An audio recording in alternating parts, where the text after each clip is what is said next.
Alright, for those of you guys who didn't see the live stream the other day, I had some really interesting questions. I'm going to touch on one of them here. I'm going to break it down for you guys. I've had a lot of people ask me why the Cartel Hitmen, the Sicarios, will always admit and confess to everything. Like, what's their motivation? Did they make a deal? Are they snitching? Or what's going on there? And I'm going to explain to you guys exactly what's happening there and how the government motivates them to do so. And it's not like in the United States, I'll tell you that, where they make a government deal or something like that. It's a lot more sinister. A whole lot more sinister. So we'll get into that and how the people are pressured. And you know, it's crazy. You'll see the videos, you know, on YouTube. You see videos of these hitmen and these people, and they just admit to everything and like a whole chain of things, and they get sentenced to a whole lot of time, or they'll get extradited to the United States. Now, the United States has a big part in this because the first thing we're going to get into is sodium pentothal, aka the truth serum.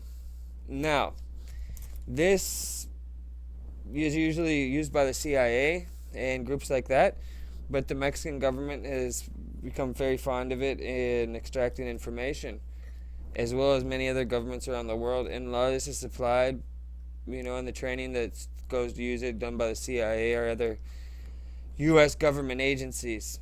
So, sodium pentothal. Now, this is, you know, the CIA used it a lot, as well as a lot of different parts of the U.S. government have used it at one point or another. In the Cold War, it was used a lot, and it's got a pretty dark history of itself, too. So, when you see these videos, and these guys look like kind of like they're a little off, like they're a little slow or a little doped up or something, the words are a little blurred, and they're just saying everything. Like, they ask them something really simple, and they just go off into detail on like a 10-minute conversation. That's usually sodium pentothal. Now, what this does, sodium pentothal, it lowers your inhibitions, so you feel completely comfortable speaking about anything. You don't see any taboo with speaking on the subjects you're speaking on. You feel completely comfortable with the person at hand, and the information just comes out. That's why it's called the truth serum. Now, it's important that people who use this are really highly trained, because just a little bit too much can overdose somebody. So it's also very potent and dangerous. And it has to be used under really controlled circumstances.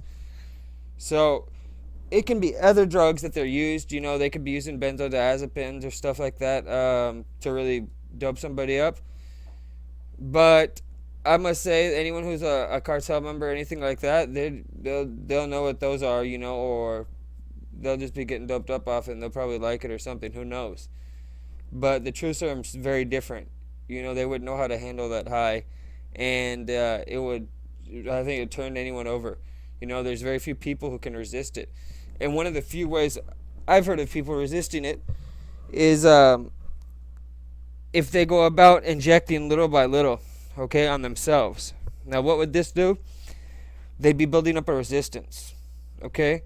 So if someone went by day, injecting little by little, building up a tolerance or a resistance, I can see someone getting away with maybe being able to play off in an interrogation that they're really doped up and they're talking when they really aren't. They have everything under control and it's an act. That would be the only way. And that would be really rare circumstances, because this isn't something that you just get your hands on. And a lot of people wouldn't have the self-determination to just be doping themselves up for unlimited amount of time with that.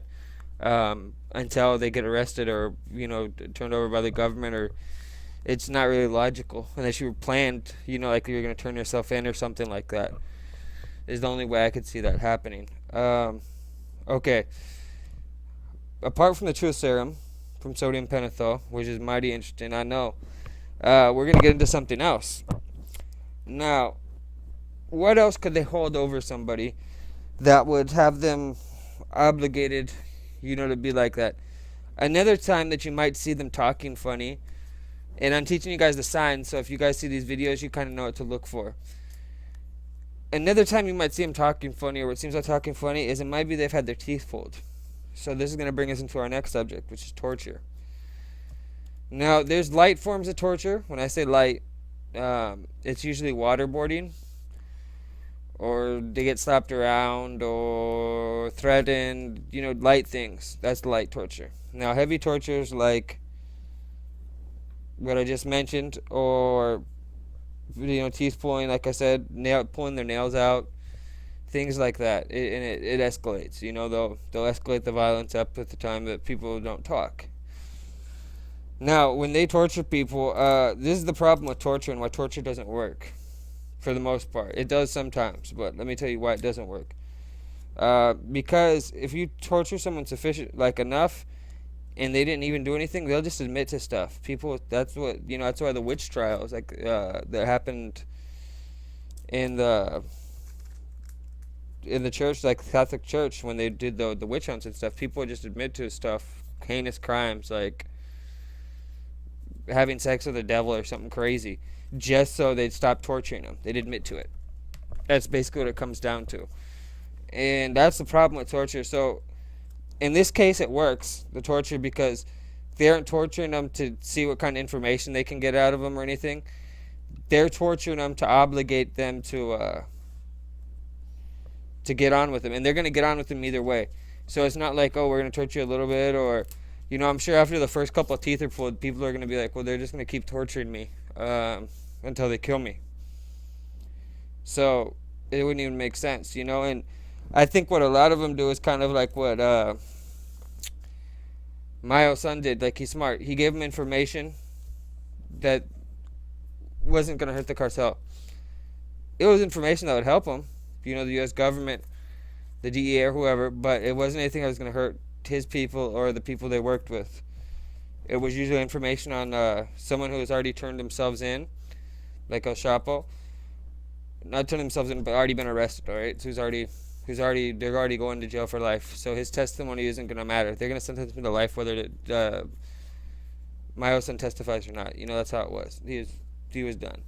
So they knew that. So he made a deal to testify against him and got off with less time. So that's about the only way it's okay for them to talk like that. And that's it's crazy, man. It's a crazy world.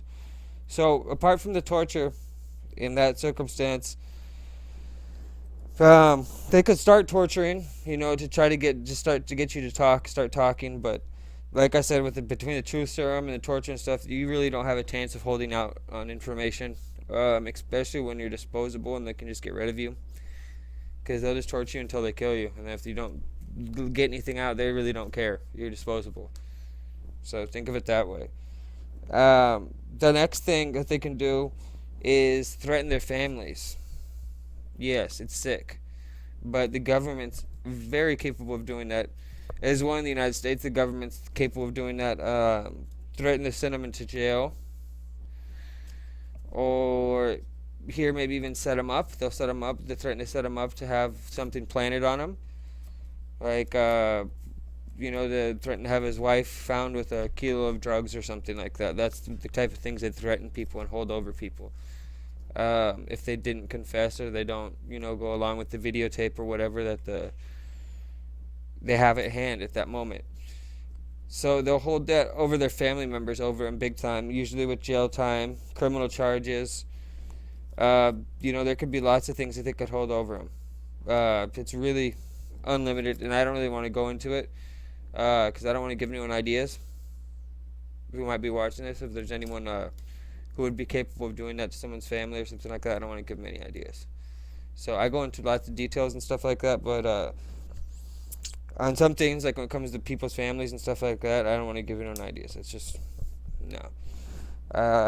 So the last thing, besides the families, the other thing they can threaten, the last thing, is they can threaten to send him to a prison where there's rival cartels or their known enemies are. So let me elaborate.